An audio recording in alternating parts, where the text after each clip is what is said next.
આજે સવારમાં અમે ત્રણેય તો પિંક પહેરીને રેડી થઈ ગયા. પછી તો સીધી મેં એન્ટ્રી લીધી મંદિરમાં. હું મારા કાનાને રેડી કરવા આવી ગઈ. થઈ ગયા પછી મારો કાનો તો વાલો લાગતો હતો, એટલે મેં એને દુખણા લઈ લીધા. અને હા, અમે ત્રણેય પિંક પહેર્યા એટલે અમારા કાનાને પણ મેં આજે પિંક કપડાં પહેરાવી દીધા.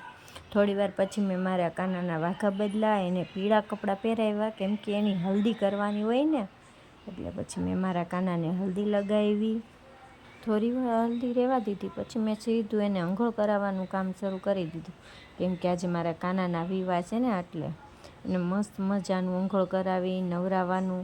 પછી મારે એની જાન લઈને જવાનું હોય, એટલે વોટ્સ નહીં, હા, સાંજ પડતા જ અમે તો એની જાન લઈને તુલસીમાં પાસે પછી તો ફળિયામાં તુલસી માતા, એની પાસે કાનાને રાખી, બેને તિલક કર્યા, પ્રસાદીમાં પીંડા ધોળ્યા અને બેને દુખણા લીધા. હવે મળશું કાલે મસ્ત મજાના નવા બ્લોગમાં. અને હા, તમને બધાને પણ દેવ દિવાળીની હાર્દિક શુભકામના. જય માતાજી.